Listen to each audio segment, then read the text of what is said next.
Welcome sa Panlasang Pinoy. Ako po si Vanjo Merano. Ngayon ay gagawa tayo ng isang sobrang simple na kakanin. Ito yung tipong kung hindi mo pa alam lutuin, tapos malalaman mo ngayon, sasabihin mo, ganun lang pala kadali yan. At ang tawag dito ay easy palitaw. O di ba? Easy easy.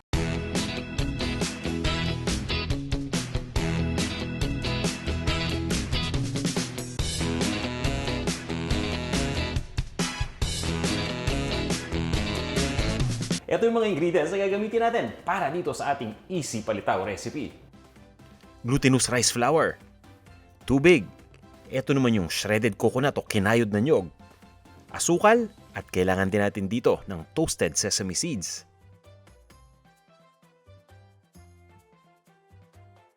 Tara, umpisa na natin ang pagluluto. Ang una natin kailangan gawin dito ay yung dough ng palitaw. Kaya gagawin natin to sa pamamagitan ng pagsama ng tubig at ng ating glutinous rice flour. Hahaluin lang natin itong mabuti. Siguraduhin natin na nahalo mabuti itong dalawang ingredients na to. At para malinaw tayo, kapag sinabi natin glutinous rice flour, ito yung pinulbos ng malagkit. Ito yung glutinous, di ba? Yung malagkit ang tawag ay glutinous rice. So yun, glutinous rice na pinulbos kaya naging glutinous rice flour. Meron kasing produkto na nabibili na rice flour lang. Hindi natin gagamitin yon, ang kailangan natin yung glutinous. Kapag rice flour lang kasi, ito yung ordinaryong bigas. Kaya iba yung magiging resulta. Mas maganda kapag hahaluin natin itong mabuti gamit ang ating kamay. Kaya kinakamay ko na to. Ang ginagawa ko dito ay minumold ko parang clay lang. Parang naglalaro lang tayo ng clay. Gagawin natin ito hanggang maging well blended na yung mga ingredients dito. At kapag nahalo na mabuti, ready na tayo para i-molde ito. Gumagamit lang ako ng isang scoop para pare-pareho yung size. So iro-roll lang natin ito hanggang sa maging korteng bola. Alam nyo ba na ito mismo yung paraan sa paggawa ng bilo-bilo? So kapag medyo bilugan na, bilo-bilo na yan. Pero malaking bilo-bilo yan. Dapat medyo maliit na ng konti kapag bilo-bilo. Ifa-flatten lang natin para sa palitaw. At naganda din ako ng wax paper dito. Ayan.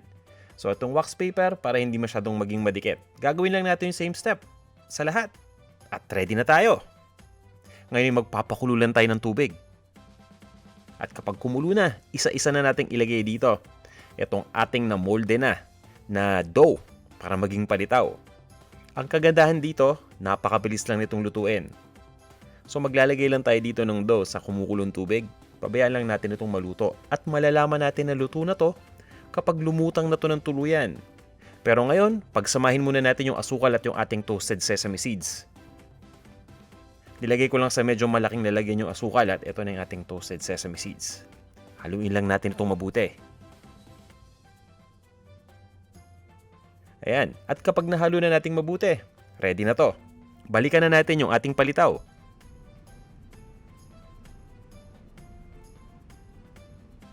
Ayan, mapapansin ninyo, unti-unti nang lumulutang. Maghintay lang tayo dito ng ilang segundo. Mas maganda kasi kapag tuluyan na talagang lumulutang ito. Yung tipong nasa ibabaw na ng tubig para sigurado tayong lutong-luto na yung palitaw natin. At kung mapapansin nga pala ninyo, ang gamit ko dito yung tinatawag na slotted spoon. Ayan, para mamaya kapag kukunin na natin itong palitaw, ay tutulo yung tubig dahil may butas sa gitna itong kutsara. Ayan, ready na to. Ilalagay lang natin ito sa isang malinis sa plato at gagawin lang natin yung step na to hanggang sa maubos na natin yung ating dough. At ngayon, ay ready na tayo para assemblein itong palitaw, kukumpletuhin na natin. At ang gamit ko dito yung medyo magandang itsura kanina kasi kulubot yung una nating pinakita. So ayan, ilalagay muna natin ito dito sa shredded coconut. Ito yung kinayod na nyog. Ayan, babalik ta rin natin, siguraduhin natin na dumikit na yung nyog dito at pagkatapos, i-dredge natin ito dito sa mixture ng asukal at ng sesame seed. Mabibili ninyo yung sesame seed sa mga tindahan na toasted na. So mas maganda yung toasted na yung bibili ninyo para hindi na kayo magto-toast ng sesame seed o hindi na kayo magsasangag. Ayan, at pagkatapos, ilalagay lang natin ito sa isang serving plate. Naglagay ako ng dahon ng saging sa aking serving plate para mas magandang tingnan. Yan, ready na to. Gagawin lang natin yung same procedure dun pa sa ibang palitaw na naluto na natin. At pagkatapos, i-serve na natin to.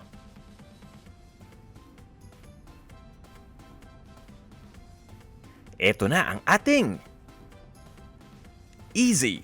Palitaw.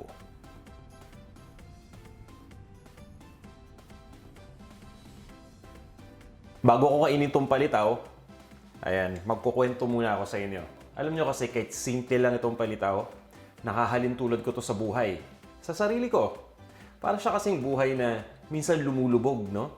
Sa iba't ibang dagok ng buhay, iba't ibang mga problema, may tendency na kapag nandyan na nagsabay-sabay, lulubog ka talaga. Pero lilitaw ka rin eh. Sooner or later, aangat ka rin. No, hindi pwedeng nandun ka lang sa ilalim lagi. Lilitaw at lilitaw ka rin. Sa tulong ng mga kamag-anak, kaibigan, at matinding panalangin sa Diyos. At syempre yung perseverance mo pa rin, no? Ginagawa mong lahat ng bagay para masolve mo lahat ng problema mo at makatulong ka pa sa ibang kapwa. Di ba? Napakasimple, nakapagkwento pa ako, no? At medyo seryoso pa. Kainin ko muna to.